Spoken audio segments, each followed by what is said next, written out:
Welcome to a new video from Christian Table Talk. In our new series, Bible Misconceptions Refuted, we cover a variety of topics to clarify so-called errors or contradictions in the Bible. The Bible is the infallible Word of God that we can fully rely on. In Proverbs 30, verse 5, we read, "Every word of God is pure. He is a shield to those who put their trust in him." This does not mean that we will not encounter difficulties, difficult questions, or topics, but we will explain this based on biblical testimony. Have fun listening, and God bless. In this video, I'm going to explain Deuteronomy 22, 28 through 29. If you misinterpret this Bible text, you might understand from this verse that a woman is forced to marry her rapist. This is incorrect, and in this video, we're going to give a detailed explanation and hope that it becomes clear what the text in Deuteronomy teaches. On the screen, you will see a table of contents in which I will explain, step by step, what the context of this text is. The book of Deuteronomy is a repetition of Exodus and Leviticus. The word Deuteronomy is Devarim in Hebrew. In the early Greek translation of the Bible, the Septuagint, it is Deuteronomion, which means second law. Moses repeats and implements God's laws. It is also the summary of Moses who, as a leader while preparing for the end of his life, leaves his spiritual testament with this book. Keep in mind that this book of the Bible, which is full of legislation, is in many cases only outlined and that it is not a detailed explanation of the law. Much of the legislation is intended to be illustrative, providing upper or lower bounds for later judges, and that is very important to keep in mind when you read these verses. Deuteronomy 22, 23 through 29 is part of a section with 6 sexual crimes, where the first 5 are specific issues and indicate a particular situation, followed by a conclusive prohibition. These topics all have to do with the 7th commandment, "You shall not commit adultery." The text part of Deuteronomy 22, 23 through 29 can be divided into 3 parts. Let's first read the complete text. If a young woman who is a virgin is betrothed to her husband, and a man finds her in the city and lies with her, then you shall bring both of them out to the gate of that city, and you shall stone them to death with stones. The young woman, because she did not cry out in the city, and the man, because he humbled his neighbor's wife. So you shall put away the evil from among you.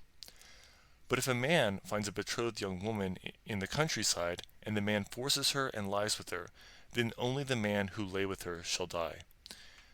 But you shall do nothing to the young woman. There is in the young woman no sin deserving of death.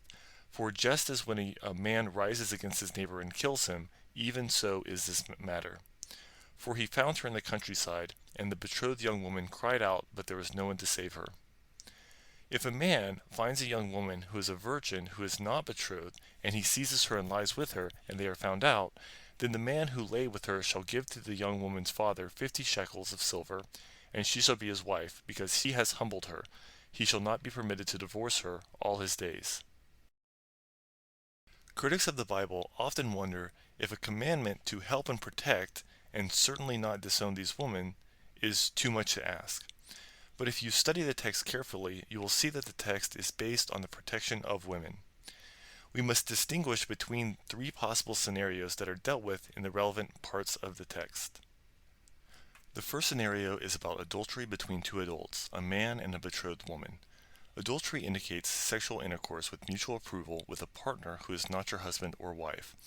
Adultery is the violation of marriage and an infringement of marital rights, as the Bible puts it, but because he humbled his neighbor's wife.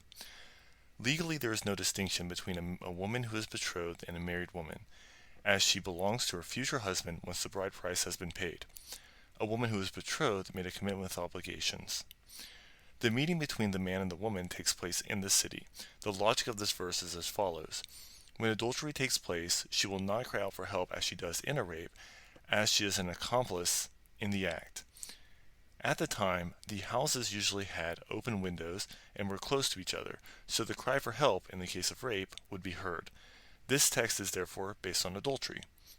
The function of the cry in this set of laws is to indicate that there is not mutual approval, so the judges are given an explicit example of a case in which the judges ought not consider the woman an adulterer due to the presumptive evidence of her cry. Not calling, on the other hand, implies that the woman has cooperated in the infidelity, and in adultery both the woman and the man suffer the punishment. But in the case of rape of a married woman, the woman goes free and the man is put to death, which brings us to the second scenario. Rape of a betrothed woman whose innocence is assumed. During intercourse in the field, the betrothed woman is not guilty, and only the man must be put to death. Do you see the difference? The woman was not in the city, but in the field, where no one could save her if she called for help. The rapist is punished, and the rape is equated with murder in verse 26. A woman who has been raped has not done anything that she should have been put to death for. She is clearly protected by the law and goes free. The third scenario is about the seduction of a non-married woman and is a deeper look into the passage from Exodus 22 verses 16 and 17. If a man entices a virgin who is not betrothed and lies with her, he shall surely pay the bride price for her to be his wife. If her father utterly refuses to give her to him, he shall pay money according to the bride price of virgins. As explained in the introduction, the word Deuteronomy in Greek means second law. Throughout the book of Deuteronomy, Moses repeats laws that have already been laid down in earlier books, sometimes expanding on what was already written. So Deuteronomy 22, 28 through 29, repeats a law already introduced in the book of Exodus. When you read this law, in Exodus 22, 16 to 17, it does not relate to rape. It is about a man who seduced an unmarried woman and had intercourse with her. Both texts are variations of the same subject. A woman whose hand has not yet been given in marriage and does not resist a man's advances and allows sexual intercourse. Even if there is coercive pressure from the man, the young woman is complicit. She may have been seduced, but she is not acting against her will. After all, the text says, and they are found out. If you look at the original language, you can see that in verse 28 the word thapas is used, which does not necessarily indicate violence. The word broadly means to wield or handle. A similar usage is in Jeremiah 2:8, where apostate priests have skillfully handled the law to the point where they cease to know God. In a similar way, the man has skillfully handled the woman with his seductive charms, and as such must make good by wedding her.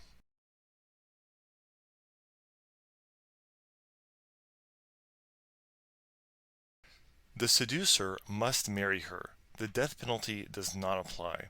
After all, the girl is untethered. According to the passage in Exodus, the woman's father can refuse to marry off his daughter to the man. This is not explicitly mentioned in Deuteronomy 22, 28 through 29. Here it is assumed that the father agrees. The seducer must pay the dowry, and he loses the right to take an initiative that normally lies with him, namely, to end his marriage and disown his wife.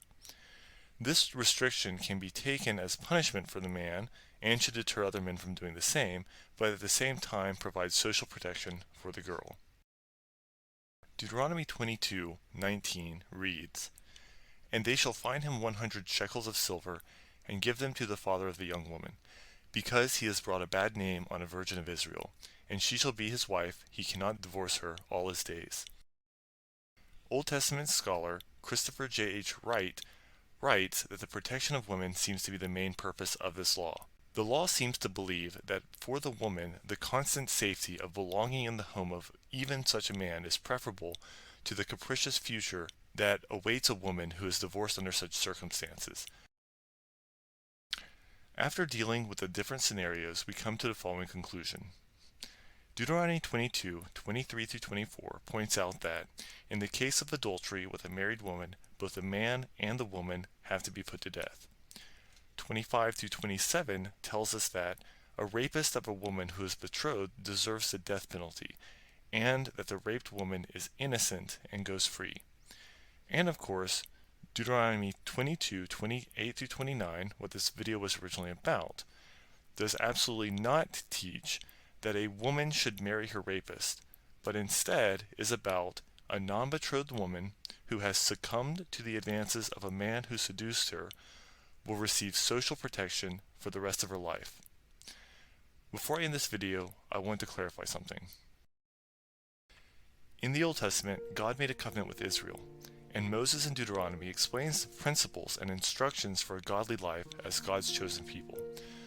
These indicate how to love the Lord, laws of worship, laws related to relationships, and also the consequences and penalties if these laws are broken. In the New Testament, God made a new covenant with the coming of Jesus Christ, a covenant of faith and love with mankind.